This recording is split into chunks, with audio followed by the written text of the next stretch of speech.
3 p.m. UK, 4 seconds after the hour. It's another sunny day in the UK. Can you believe it? Vibhab, this must be the Indian summer, isn't it, that we're now talking about if we're in late September. I'm joined today on our big Thursday, the big MKAI Thursday of the month, where we've got our live discussion now streaming to YouTube and LinkedIn, and later on our forum in a couple of hours from now. Vibhab, you are a regular panelist. Welcome today. Where are you? What time of day is it? Just jog our memory of where you are. Thank you. I'm based in New Delhi, India. It's 7:30 p.m. over here. Okay, Thanks. good. And is 7:30 a good thinking time for you of the day? It's perfect. It's perfect. You had a good day, and your thoughts are all in place. Excellent, excellent. Paul, welcome for the first time. We're very, very pleased to host you. Could you tell us where you are and just a little few words of intro about you to set the scene for today? Hi, Richard. Yeah, thanks for the invitation. Great that I could be here. I'm now in Enschede, the Netherlands. It's 4 o'clock here, so almost time for tea break, as you British would say. And I'm doing my PhD on the ethics of digital nudging in Dublin, at Dublin City University. Fantastic. Well, here in the UK, we're powered by tea, so I've always got mine close by, so feel free to have a few sips during the live as well. Enrico, we have met on the networks. You are very closely aligned to the work of MKAI. It's wonderful to host you. beethical.be. Go and check that website out, everybody. Where are you, Enrico? And let's have a few words of intro about you. Hi, thank you for the invitation, Richard. I'm in France. Even if I'm Italian, that's why you can listen my accent, Italian accent. And I'm near to Paris. The time is the same of Paul. We are at 4 p.m. And it's very sunny in the north of France today. It's like we are not so far from England, so I think that generally we have the same weather. I'm very pleased to hear it. You know, we get a lot of good weather here, Enrico, in the UK. So I'm glad we shared a little bit with you in France as well. So you're very welcome. And Alexandra, another from Europe, I believe. Where are you? And please introduce yourself. Thank you, Richard. So I'm in Serbia, and it's also 4 p.m. here. So we have aligned, actually, Europe time. So it's also sunny, even though I chose this dark side where I can think more creatively for today's live. But it's sunny, I promise. And I'm also looking forward to today's LinkedIn Live. Wonderful. Okay, so we've got a bit of a European contingent. I don't know if Paul and Enrico would consider me to be European anymore, but once upon a time, we were definitely part of Europe. And then we divert down to India as well. So interesting to have a European group today, as this is the kind of topics that we get involved in a lot. And we're known for in AI, particularly in Europe, is the work we do on legislative frameworks and regulatory work. So welcome some guests. Sabrina's here from Santa Monica, nice and early, I would imagine there. I hope you're having a good coffee. Delia, another one from France. Enrico, another Italian living in France, actually. Wow. So we've got two today who followed that route. Aruna, wonderful to see you. A big star over at Women in MKAI, and Jaisal, of course, as well. And almost ran out of breath before I said Edward Darling as well. Edward, great to see you here. And I'm looking forward to seeing lots of comments and chat. Brandon from Canada as well. You're very welcome. And a LinkedIn user. Who's that? Is that Marcus? Maybe we do. Marcus keeps his ID low, but greetings from Hobbiton. Dean's here as well. Oh my word, everyone's coming. And Siva's here as well. I'm literally going to run out of breath trying to say everybody that's joining, but you are so welcome. Vibhab, save me a breath. I'll have a sip of tea and get us started on today. What's the topic? What are we unpacking? What are we going to achieve today? Thank you, Richard, and it's a pleasure as always to be here. So today's topic, we're discussing the ethics and imperative of digital nudging. Very simply, again, to open up this conversation for everyone in our audience, nudging is basically it's actually a concept that emerged in 2008, if I understand correctly, and if my knowledge serves correct, that's prior to all the AI deep learning aspect came in, right? So 2008. So the concept is prior to that, and it's about steering people towards making better choices for themselves by themselves, using choice architecture. That's a very technical definition. The point here is it's about nudging people to make decisions, because people sometimes don't make rational choices, or it's about enabling them to make a decision. Digital nudging would obviously, in a very simplified context, we'll just take the concept of nudging and apply it in the digital context. For example, a classic example, like Boston Consulting Group, for example, used a concept of a pop-up window while trying to nudge behavior of work-life balance. And whenever any employee would send an email outside their official working hours, the pop-up window would come on their screen, indicating that that's outside work hours, sort of nudging towards a work-life balance scenario. That's like one example of digital nudging. And of course, with the advancement of AI, we've had an element of AI that comes into digital nudging. That's digital nudging. Just breaking down the topic. Then we have it's the ethical and the imperative. It's the ethics and the imperatives of digital nudging. Now, coming into the ethical aspect, when you're nudging someone, there comes in certain very simple ethical considerations, which I know this august panel is going to delve into deeper. But it comes about preserving your choice as an individual choice and freedom. Do I need to be nudged? Is nudge? Am I? Is that assumption that nudging is required for me to for an individual to act in a particular place, is that valid? So do I need to be nudged? My choice. What am I being nudged about? Am I being told that I'm being nudged? Is an individual being told? The transparent disclosure of a nudge, one ethical aspect that we could look at. And connecting back to the imperative part on the conversation today, that is there the aspect of nudge, is there an individual justification or a societal justification for a nudge or for a digital nudge? And we've taken this conversation in the climate context, is one area. That's what this conversation is inspired by, with the latest report that came out, which spoke about humans being responsible for global warming and climate change. And without any further ado, there are couple of questions that I want to open up for the panel for us to think on. First, does all digital nudging use AI, or are there forms of digital nudging that do not use AI? MKAI follows this concept of demystifying AI. So probably this distinction, is it digital nudging with AI or digital nudging without AI? Is there a difference? Second, when we look at the ethics of digital nudging, and this, I must say, we at MKAI, we have these conversation channels, and this has been quite a fiery debate, and this question is emerging from those conversations. When we look at the ethics of digital nudging, is this debate completely black and white, or is there an element of gray? Simply put, is digital nudging a complete no, or is there, yes, it's possible, it depends? And that's one thing that we can explore. Third, imperative. Obviously, is it vital enough? So are we ignoring the ethical aspects for a second? Are there areas that we agree on where it is absolutely imperative, necessary, definitely needed, that we need digital nudging to move us in a particular direction? And if the answer to that is yes, hypothetically, then is climate change on that list, or should it be on that list? Is nudging in the context of climate change important? And if you're looking at digital nudging that uses AI, then is there anyone currently that is using it in a good way? If not, what could they do to improve?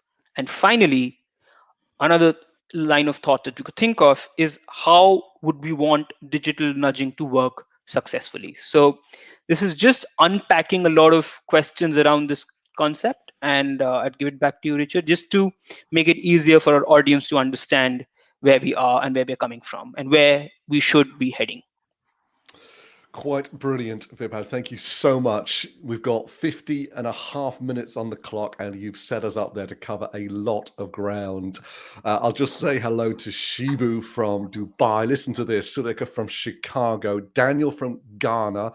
We have a LinkedIn user, because if your API settings block it, then we can't see it. You can go and change those on your settings in LinkedIn if you want. But from Korea, Hesam from Iran, Karen, who bridges UK and travels, Hazel from the Philippines, And then we've got Michael Steiner, who's come in, who's with Best Robotics. He's put that in, so we'll give him a shout out as well. So this is a global audience today, a global panel, and I'm delighted to be here.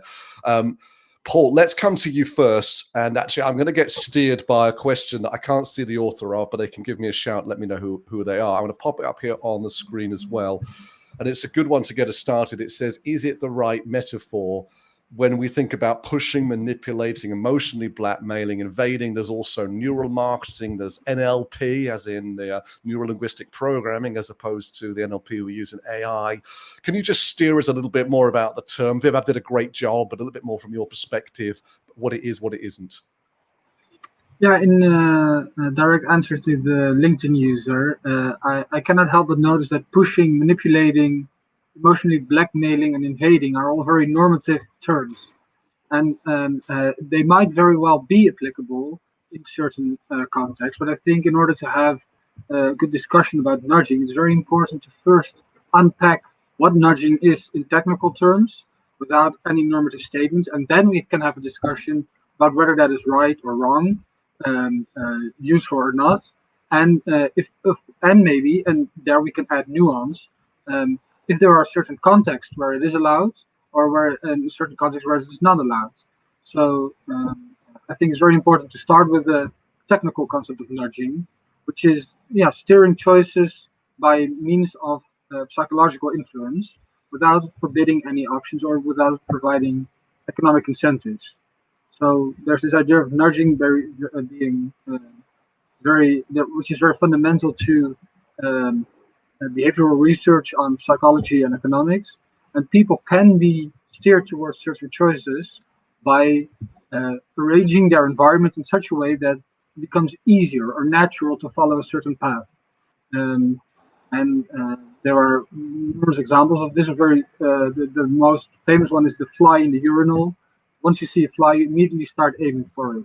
Well, we can have a large discussion about this one. This is just to show what nudging is, but I certainly don't think that the fly counts as emotional blackmailing. So that's at least one example of a very innocent nudge, I think. Paul, thank you so much. And I guess it doesn't encourage people to urinate on actual flies. So I think we can probably steer clear of ethics on that particular one. Enrico, let me come to you, and Paul, actually, you may want to chime in slightly more on this as we go through this. But nudging, we're well known for its success in areas of financial implications, getting people to opt into pensions, and also it's shown up a lot in healthcare as well, in things like organ donation and so on. And Paul's been steering us there towards already sort of opt-in biases and so on, and the differences they make as well. So one of the comments that we came across in setting up this session was Richard Taylor, who wrote the famous book Nudge. And he's re-released what he calls the final edition this month. And one of the quotes from it is he says that digital nudging can't solve climate change, but we can't solve climate change without nudging. How does that comment land on you? What does that mean to you when you hear that? Honestly, it's quite mythological as a definition, because it's like using nudging for solving every kind of problem. And it could be a tool to improve a process, but not the only tool to do it. I could exactly say the same with education. And just to add to something that Paul said about nudging, I think that nudges has always existed. You can find nudges in history, in Greek mythologies, in the last centuries, and I know every hacker that used social hacking, social engineering to do an hacking, and kind of hacking, they used already psychological biases to make people behave in a certain way. So it existed. What it has been done is theorize what it existed. That's why the theory is quite new, and we have a lot of stuff to do to define better. What Paul was saying was very right. We have still in the debate we use terms that are not well defined, and we generally mix the meanings of several terms. Just to answer to your questions about how nudges has been used and how it should be used for ecology, I think it's we can improve some kind of behavior, but that can make a new kind of dilemma or conundrum about the ethical use of nudging in our society, because generally we are using nudging for well-educated people to have better behavior, or wealthy people, but the same kind of nudging can create bad emotion in people who cannot act as the nudger wanted to do. So if we use nudges for ecological, from an ecological perspective to improve the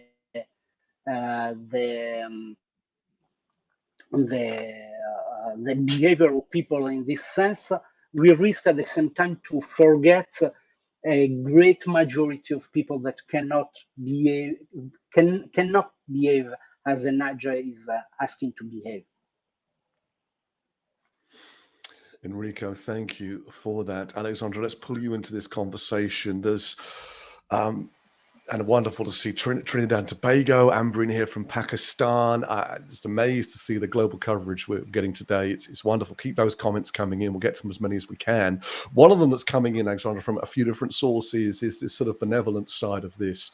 And I guess what it lands on me as is the sort of the wants and needs of the individual versus that of the community or the society. And around the world, you know, we see that very differently. Perhaps in places like Japan or China, you might see as quite differently from countries in the Western side of Europe or the US and so on, in terms of what gets prioritized. And we see this every day in our lives. You know, I can drive into town or I can get the bus into town. You know, I have two clear choices. The driving is a lot better for me, probably, and the bus is a lot better for society and the environment. And we're making these kind of choices every single day. So the big question there is if digital nudging using algorithms and big data starts to be more applied in the face of real problems with climate change, sort of whose judgment or whose ethics are we applying to this, I guess, is the question we're seeing coming through. What would you say to that? First of all, that's a really interesting question, definitely. And I would love to have an answer for you, but probably we'll be having more discussions until we find the answer, like the final one to that. But in general, let's go a few steps back. Each one of us makes 35 decisions per day. So 35 decisions. And in other words, every 2 seconds you create a decision. 1, 2, and you decided to stay with us at this LinkedIn Live, for example. That's one. Also, we have a lot of decisions that can be made. So, for example, multiply it with 7, almost 8 billion people on this planet. How much of these decisions are influenced by algorithms? So, for example, we can delegate, creating our decisions to a machine or an algorithm, to fully delegate it, and so it can make decision instead of us. Or we have the second scenario, where we have wearables, we have smart devices and everything. It takes our personalized data and creates the best possible decision for us. And when it comes to ethics, as with everything, it's not about like, is it good, is it bad? Like, we cannot define it. It's both, because it can be used as a weapon and it can be used as a tool. It can be used as a weapon in terms of we're using personalized targeting. We just want more conversions. We just want more engagement, more likes, more everything, speaking in terms of social media, digital marketing, and that specific area. Or we can use it as a tool. So consciously, not unconsciously, we can, instead of using our fast brain, according to Daniel Kahneman and his book Thinking Fast and Slow. So we shouldn't use fast brain to make certain decisions. Like I'll just throw out this plastic bag or this plastic plate that I had meal from. Rather, we go back to our slow brain that makes more accurate decisions and ask ourselves, how can I contribute? Bless you. How can I contribute?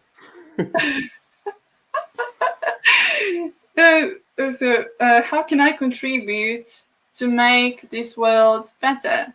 And this is the green part. So it's not something that, for example, I can talk for days and I cannot make you, I cannot influence on you to make some decision. You either wanted to do it or not. You either want to throw away plastic bag, like the most simple example, away, or you want to think about, okay, maybe I can switch to some more sustainable practices. So there is no like ethics is pretty simple and pretty complicated at the same time. There is a choice to use it as a weapon and as a tool. If you want to use it as a weapon, the results will be bad, the outcome will be bad. If you want to use it for good, you can motivate people and inspire people by your example to be more conscious about what's going on. Of course, there are a lot of algorithms, and we are influenced by a lot of everything. But let's see what let's separate our decisions that are really ours from digital decisions that come from digital nudging. Thank you so much. I'm reminded that when we approach traffic on the motorway, we say, oh, look, there's traffic. And of course, you are the traffic as well. You know, it's not you and then all the cars. You are in a car too. You are the traffic. And so, such as it is that one can put one's wood burning stove on in the evening and the impact on the environment is pretty much zero. But the problem is you're one of 100 million people doing it. And each 100 million people are making that decision, and then it becomes a critical mass that causes incredible problems for the stability of our environment. Paul, so this is your day-to-day, isn't it? This is your research, your work. What sort of examples can you call upon? What can you show us that you're coming across where this is both positive and perhaps lesser so? Yeah, well, that's I think a very good question. Let me first react a little bit to what you said first about the digital nudging and environmentalism. I think it's both very interesting, but it's also we must be a little bit careful because environmental nudges are typically done by the government, and the government has not been using a lot of digital nudges. They use more regular nudges. The government has no big digital platform to massively influence behavior. So digital nudges are coming from companies, and not most companies, but a select handful of companies that own large amounts of big data. Second, to go to an example of good and bad in nudging, I don't think it's as simple as to say there's good and there's bad. There's good intentions, there's bad intentions. I think that we can very concretely say that we can expect nudges more in certain places than in others, digital nudges, because the mechanisms and our institutions give certain incentives to nudge in certain places. Digital nudging is mostly done by companies in the business of selling advertisements online. In other words, Google, Amazon, Facebook. And they have huge incentives for doing this. And digital nudging is so effective in these online environments because when browsing online, we're not making very conscious decisions. You can say we're in a state of intuitive decision making. And then this is the moment you're most vulnerable to being nudged. And this is also the moment where these companies have a lot of control over the context. They decide how the interface looks, they measure everything you do, and they measure how everyone else acts, and they can personalize your experience by extracting knowledge from all the data they have. So digital nudging is to be expected specifically in the area of digital advertising. Here you see a lot of problems pop up. And the other point that you can make is nudging is for good. So this is an example to me of where we should be very careful, because there are a lot of harmful effects. If you look at nudging for good, there's also reason for concern sometimes there, because we can say, well, of course it's good to nudge people towards more environmental conscious decisions. We all are in favor of that. But we must ask ourselves, to what price? And do we think that it's the best way to nudge people, in other words, to take away their conscious decision? Or should we maybe improve on their conscious decision making instead of taking it away in climate ecological areas? So in both areas, both the digital nudging, which I see in companies and advertisement, and the governmental nudging for social good, I see it's both a little bit more complex. And Paul, just staying with you a bit longer, we're not actually talking about the nuance of subliminal marketing here, aren't we? I think that the complaint around Cambridge Analytica, for example, is that if you see a billboard for Diet Coke, you know what the exchange is here. They're trying to convince you your life will be better if you have a Diet Coke, and it's worth the 60 pence or whatever that it costs to do that. Cambridge Analytica was influencing people online, through social media, but we had no idea there was even an agenda. We didn't know we were being moved towards a particular outcome. But it does touch on this a little bit, because you mentioned the big technology companies and the sort of the opt-in isn't there and the opt-out, and them staying within the law but taking you to sort of default decision making. We've all been on the cookie acceptance, where it's 1 click to accept and then 5 clicks to explore your options just to read one article. I mean, madness, really. And what we have here is a whole bunch of innate human social and cognitive biases. For example, we're probably wired towards short-term thinking. There's elements of apathy in what we do, elements of laziness, really. I mean, I know that nobody wants to read a 50-page T&C document, but we do find the shortcuts, don't we? And you can exploit these, can't you? And so are we in that zone here? Is nudging looking at those behaviors and biases and knowing that you can steer people to them, or are we a slightly separate conversation? Because the way you were describing it, nudging sounded like it was far more upfront, and it wasn't subliminal. It was about offering a very clear different choice or default. Is that right? Well, subliminal, like if you mean subliminal, like subliminal marketing has traditionally been understood as using micro fragments in videos that cannot perceive by the brain. I'm definitely not talking about that type of subliminal advertising. If you mean subliminal in the more colloquial sense of influencing unconscious behavior, that is certainly very much part of the nudging discussion. In fact, I think it's all that nudging is. It always targets the unconscious processes in the brain, and like you said, this is what inertia and apathy are. They are certain heuristics we have in our behavior, some more than others, but everyone has them. And by creating a digital interface in a certain way, we can make use of this. Companies can make use of your heuristics because they know what you are susceptible to and what not. And AI and big data only enhance this effect because they know not only what is true for humanity, but they know what is true for you. So they know what you are prone to having. And this is also why Cambridge Analytica is, well, it's not very interesting morally, because I think everybody in the world can agree this was very, very bad. It is very interesting because it showed that by extracting psychological data, they could make profiles and give one person a message that was very much playing into their fears because that was effective for them, and others a message that was more in terms of action or hope because that was effective for them. So they knew exactly what was effective for each and every one of us. Okay, Paul, thank you. Vibhab, let's come to you. We're at the halfway mark. Actually, you raised some great questions that I want to make sure that we do come to as well. We've talked a lot about the ethics and we'll continue to do, but the other word that's in this description is imperative. And to what degree do you think there's an element of taboo-ness to nudging that gets in our way? I mean, I'll be in danger here of speaking out of turn a little, but I'll risk it. There's what we call developing nations around the world who are having the opportunity now to access products, services, food, vehicles, and so on, that en masse will be extremely bad for our environment. And there's sort of a sense of, well, we can afford it, and we want these things, and we deserve these things, and why on earth should certain parts of the world have had access to these, and now we can't?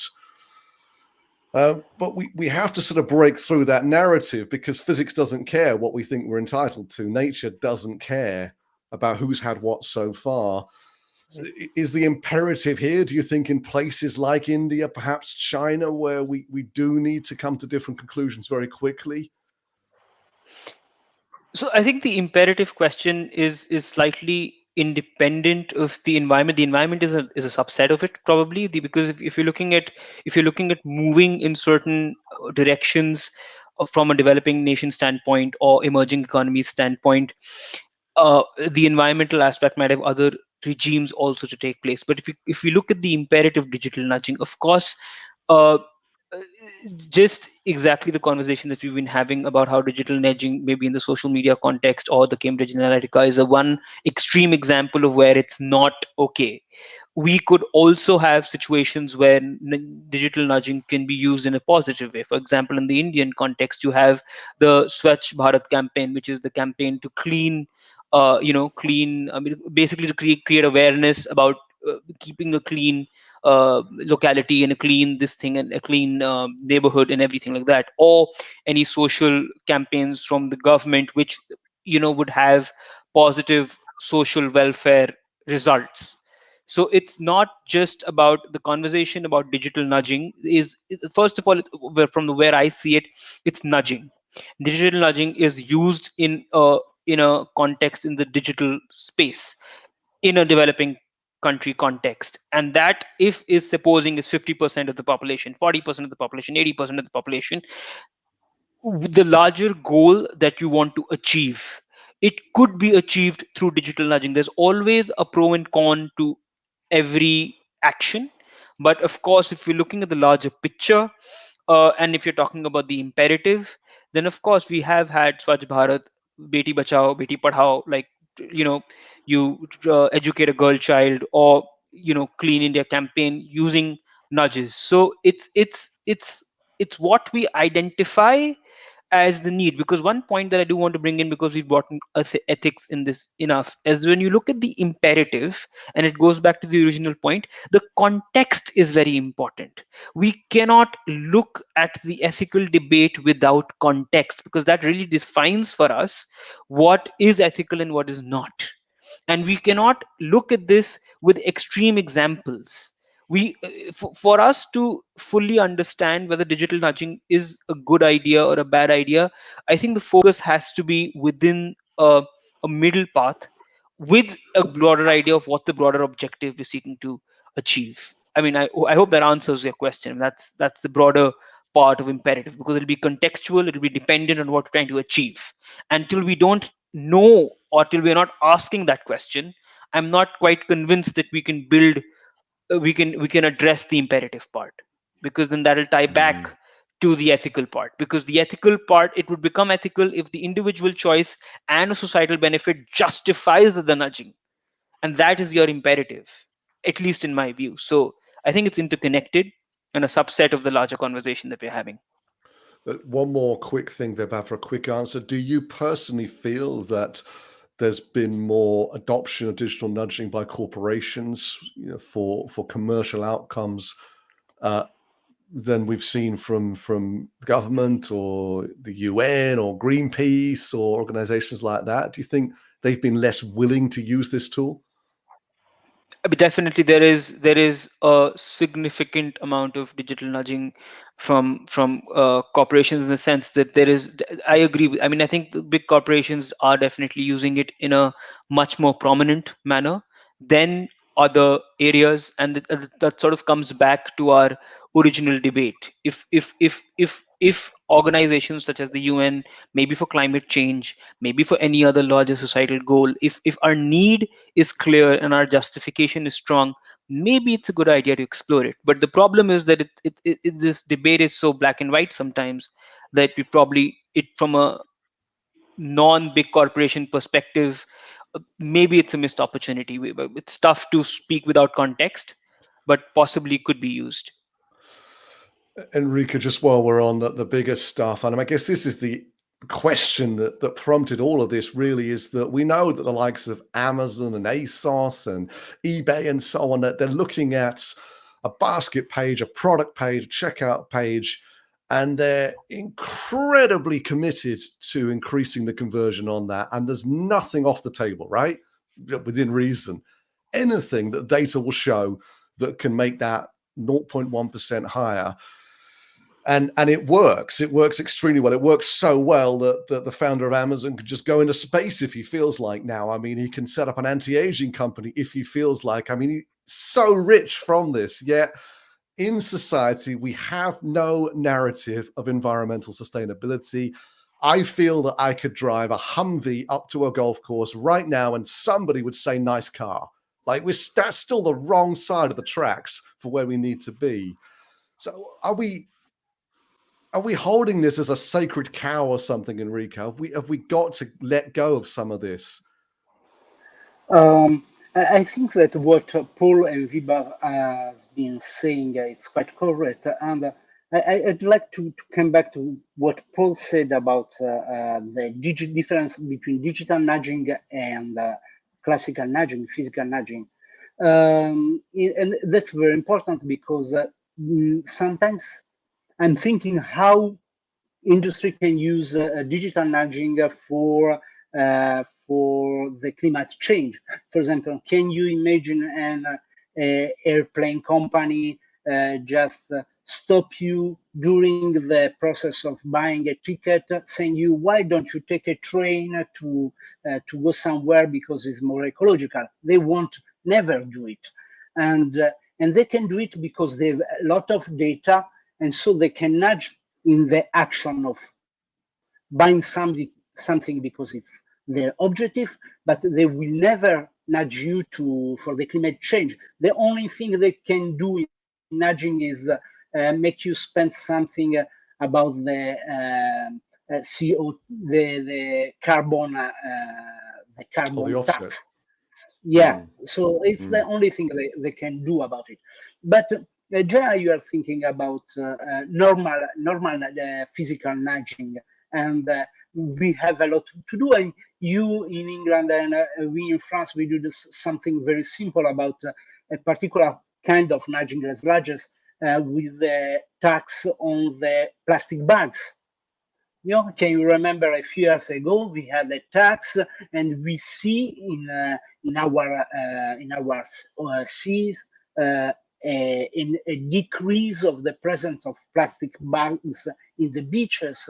So a simple nudges asking for 20 pence for a plastic bags reduce the impact of plastic in the seas. So this is a real nudge that government can do. But I agree with Paul that at the moment digital nudges and nudges AI announced are used only by big companies that already have a lot of personal data that can be used to create more nudges, more performant for their objective. So I think that this distinction should be well defined. Enrico, stay with me a bit longer on that one, and Paul and Alexandra will come to you in just a moment. Anna, of course, welcome from Mexico. Wow, you're traveling around. It's amazing. So Vipab referenced 2008 when the book came out, Nudge book came out, and I read somewhere, it'll be about this, but 400 nudge units were set up around the world, particularly in government. The UK famously created a nudge unit that seemed to be very successful in areas that weren't focused on the climate. So let's come to the digital nudging part of this a little bit more, because we know that a lot of that would be, analog, old-fashioned type of nudging, and that's fine. But 2008 to 2021, as Vipab mentioned, we've come a long way in data storage, data analytics, and of course in deep learning, meaning that we can do so much more. What are the algorithmic and big data implications do you feel 13 years after we started creating these nudge units? A big question, I know, but what sort of light would you shine on on the amplification and scale of nudging with the tools that we have now? Are you asking to me or to anybody else? I am asking you, but your long pause, I can throw it Okay. across to somebody else if you would prefer. Oh, no, it's fine. It's fine. I have an ethical concern about the long-term use of nudging, and I think that we already talked about it, about what the ICO is doing in England with the Children's Code, and they are working on how to protect children from nudges. And that's very important because in the long term, nudges can just have an impact on the cognitive and emotional development of children. They can make children lose time, make children share information that they shouldn't share, or and sharing those kind of information will make bigger companies more powerful to create nudges for those kind of children. So in the long term, when you are using nudges in education, in social networks, to children they are developing, so their cognitive systems and the epistemological approach to the world is changing, because anytime they are going to take a decision, or the majority of time you are kind of helping their decision in a certain way. Are this kind of action have a negative effect on emotion or in the psychological structure of the new generations? So I'm very worried. I don't know if it's good or not yet, because we don't have any data to analyze it. But I think that, for instance, we should protect the new generation to avoid a big problem in the future about it. And we should reduce the use of data that we use with nudges in a short term for short and very defined action. And I think that we should audit those actions from a third party, so we know when an action is done with an ethical approach or not. Thank you, Alexandra. We talked about long-term outcomes there. One question for you. Do you think we hold on to a sovereignty around our decision-making that perhaps isn't as real as we think it is? Vibhab talked about black, white, and gray at the beginning of this conversation of analysis. Well, we make all these conscious decisions every day that you described earlier on, 35 and of those. And certainly in the West, I think we have this idea that we are the product of our decisions, that we make these knowingly and consciously and with the best of foresight. Whereas I think it doesn't take much to realize that that isn't the case. And that actually a lot of this is the product of the culture that we're in, and peer pressure and parenting and all the subliminal things in both senses of the word that we've just seen that day without even realizing. Before we even get into the science and what even are we, and the evolution and microbes and bacteria and the influence they could be having on our brains and so on like this. So do you think we're holding on too much to our own concepts of decision making in the first place that are less personal than we think? I agree with you, and actually 80% of these 35,000 are made unconsciously. So only 20% matter, like we are aware of them. So if we take this, and if we are living in a society that where we are finally becoming more aware of who we are, what's our history, what is this data all about. Along the time we have collected a lot of data, and now that it's being analyzed, that it's being put in some AI models, that it's the base of some AI systems, we are now extracting some insights from there, and we see that none of it is perfect. None of us are perfect. We as a human beings are designed so that we can learn. We can learn from our mistakes and we can learn from our history. So it's actually our decision if we want to create awareness around that personal data, this public data, to really understand what is it and what is it all about and what purpose it has, rather than just going around and saying like, it's not our fault, it's happening to us, and we are like, we don't have the power to control it. No, we have all the power that's needed to speak up. And for example, as we are today speaking about digital nudging and long-term implications, so there, I think most of what is happening to us today, for example, things such as digital nudging, etc., are happening because there is no education around it. So in order to understand something and take action towards something, we need to educate ourselves, educate people, educate societies according to their cultures, with all due respect to their diversity. So we can't say, let's make this planet greener, and we can't just expect from governments, countries, big tech companies. I want to mention big tech companies, but we cannot expect from some body, like a governmental body, to just make this hocus pocus magic, and we'll start living greener, we'll become more aware of everything. So long-term implications, we are responsible for them. So what we do now, if we start thinking short-term and focus on long-term results that we want to achieve, only then we can have positive long-term implications. In the meantime, if we just focus on consumerism, society, and what to buy next, we won't have what to expect from society 50 years from now, if that's our biggest desire. Let's think more, let's open the minds and start thinking more creatively. Let's start imagining, let's open our minds for something that we don't understand yet, but we can learn more about it. Thank you. And a very nice way to describe that as well. Paul, let's continue that thought, but let's also bring a little bit more data back into this conversation.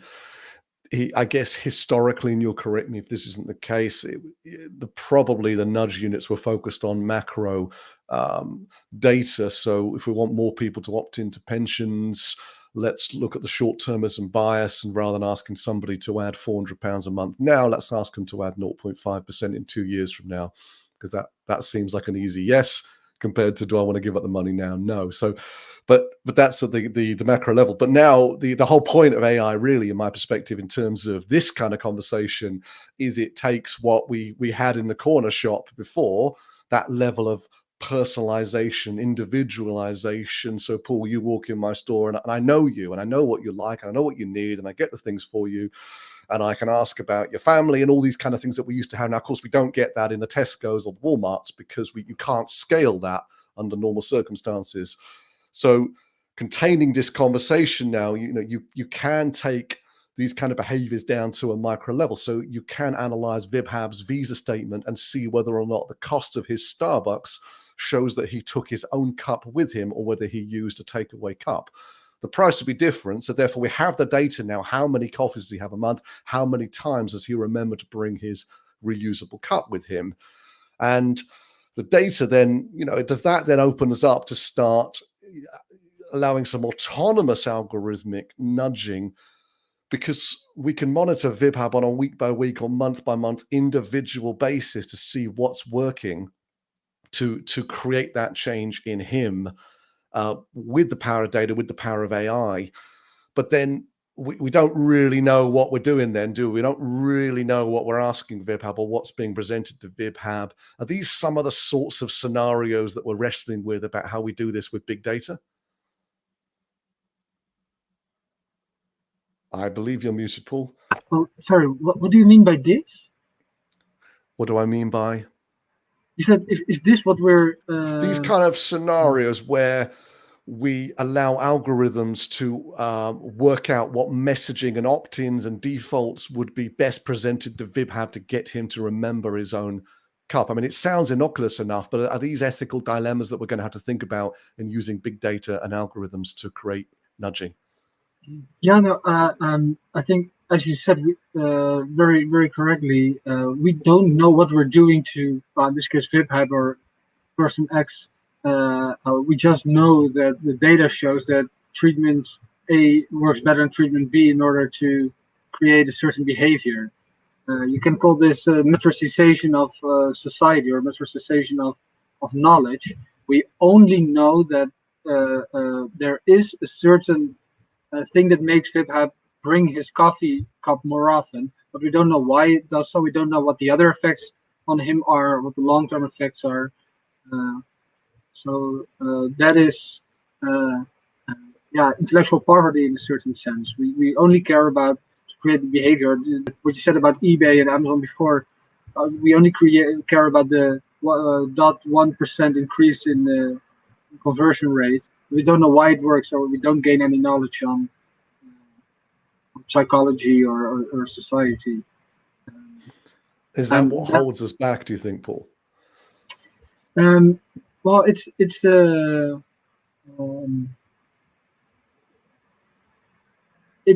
holds us back in society because we have the smartest people in the world working on algorithms that we do not completely understand, and they don't need to understand. The reason they create these algorithms is to increase conversion rates. End of story.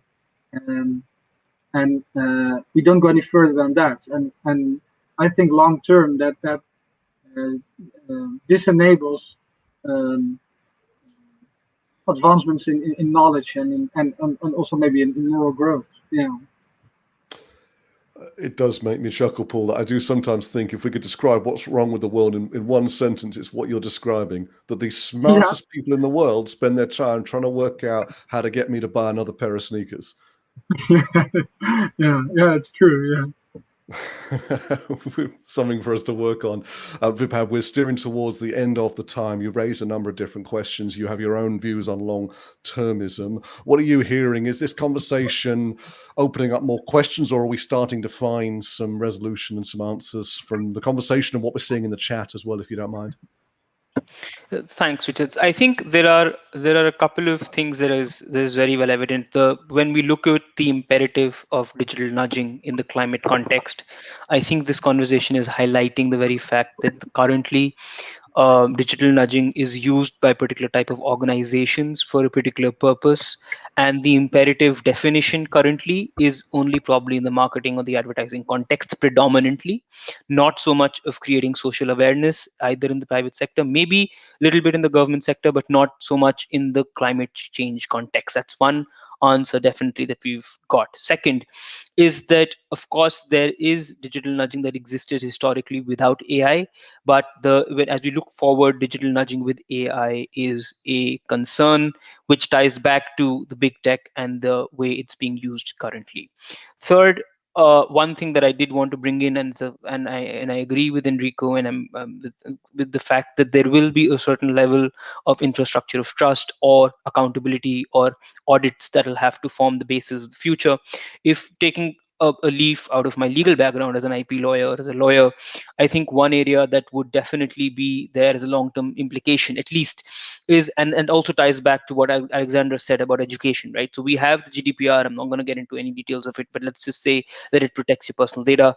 There is an obligation to tell from a controller what sort of data they've taken, right? And now when you have algorithms profiling in a sector, in a particular sector which is not yet considered as formal employees, and you're using algorithms to take making automated decisions or profiling them without giving them any knowledge of how you're doing that, I think if you're looking in long-term implications apart from children, which was a very important area which Enrico highlighted, I think in this sector as well, the gig economy, there will be a certain level of clarity probably, because like, for example, in March 2021, if I remember correctly, Uber drivers were recognized by the UK Supreme Court as workers, and those are areas where algorithms are being used in terms of nudges in their job, and it contextualized and bring it in India. Like the UK Supreme Court decision came out in March, and we had a petition being filed in India, I think 2 days ago or 1 day ago in the Supreme Court itself, by certain companies who are currently part of that same gig economy but are not currently recognized as formal employees for social security benefits. So if you're looking at it from a pure what law exists today, I believe that there, from a long-term implication of digital nudging, there will be, and I always use this, clarity or direction provided by law, in which direction we may move in the larger context of digital nudging. So that's the main point. Yeah. And stay with me for just one more moment, and then we'll to close. I'll ask for a quick word from Enrico on the session. We used you as an example in the Starbucks scenario a moment ago, so please forgive me if you're not a coffee drinker or don't shop at Starbucks. But what about how would you feel about? Let's give you a slightly different scenario, but on a theme. Let's say that you've got a smart device in your home, and predominantly from Google. You've got Google Nest, you've got smart sockets, smart lighting. You've got Google Home devices, you've got a Google phone or Google Android on your phone, and so on. So a lot of data that Google have access to now. So if I'm Google, if I'm the CEO of Google, what if I say to you, Vibhab, look, I'm going to nudge you to save energy next month and onwards, and I'm gonna do a whole bunch of things. Some of them I'm going to know we're doing, some we're just going to let the data handle, but we are going to save your bills next month. You're going to use less energy, which is good for the environment. It's going to save you money. And we're just going to get on it, and you don't even know you're doing it. But it may have some implications that we can't foresee and we don't understand. If we come across those, we'll explain them to you what they are. But right now, we don't know what the impacts, psychological, social, or whatever, are going to be of this. Would you like to opt in or out? Is that a reasonable thing for Google to do? Oh, those are very big questions. But let's say if there are no legal, again, I'm sorry, the legal background just jumps in to answer this question. If there are no legal obligations, there are no legal compliances, then I can't. The reasonable aspect is out of the window. Then it's a fast and loose on whether it's right or wrong from an ethical perspective. Now, if I'm being told that this is going to happen, then my immediate answer is, if I have a mechanism, and this is again, I'm answering this question from my personal perspective. If I have a mechanism in control of my data, if I have a mechanism to protect my right, an infrastructure in place, regulatory authority in place, at least that puts me on a better footing. I don't know whether I'm sure I can opt out, but if I'm living in this web of Internet of Things where everything is interconnected, I could opt out of one feature, but there could be something else that could still bring me back to what that particular service provider wants from my data. So what is more important from a larger macro perspective is, am I being placed by law, legal mechanisms, governance mechanisms, other compliance mechanisms in a manner that allows me to have a voice when something goes wrong? I think that's a far more important point when we think in a long-term perspective. Enrico, you think about things like this. We've got 2 minutes on the clock. What would you continue from Vibhab's thought process there? I'll ask you to unmute as well, Enrico, if that's okay. Sorry for that. I'm very positive about nudging. I think that they can help in certain area.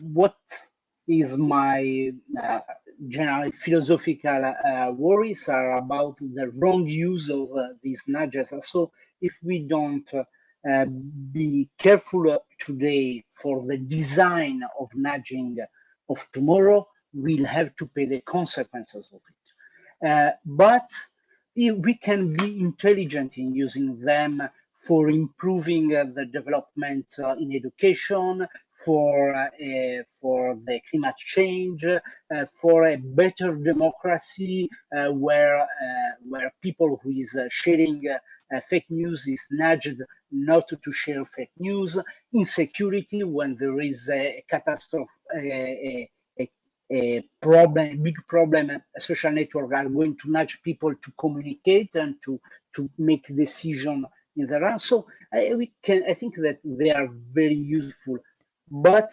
they need a lot more of ethicists and philosophers around to work on the possible ethical problems that they can cause for us and for future generations.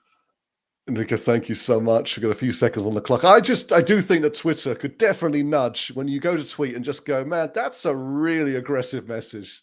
That's a really nasty message. Are you sure you want to send that? And if you are, why don't we put a half an hour delay on it? Give you half an hour to come back and decide you don't want to tweet that. I mean, that if you're listening Twitter, please do that. Please put the safeguards in.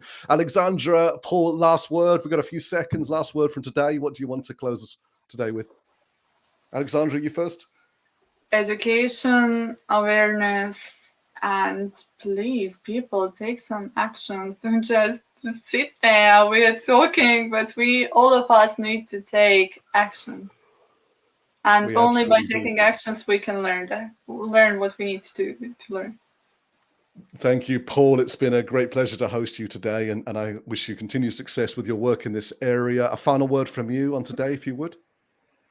Thank you, Richard. Final word for me is, ethics is important, but please remember it's not something done by ethicists. It's something that each and every one of us does every day. You make conscious decisions about how you want to live your life, and you don't need a philosophy degree to do that. Just be conscious about what you think is valuable in life. Beautiful. Thank you, everybody. And an incredible chat there going on. And I think that probably can carry on. I'm sure the post will stay in place. In fact, I think it does. So don't feel that you have to stop debating this in the chat just because we're going to close this session now. But it's been challenging my brain to listen and read these at the same time. But it's been extraordinary to spend this time with everybody who's been involved today. Vibha, Paul, Enrico, Alexandra, thank you so much for unpacking and exploring this topic with us. It's a primer as well. We're back in 1 hour for our forum on Zoom. The link has been put into the chat a few times, or just buzz me or Vibha or Alexandra or any of the team if you need that link as well. Come and join us. We'll be opening the session anyway in about half an hour for those who want to come early. Then we've got 2 more hours of this and then an after party.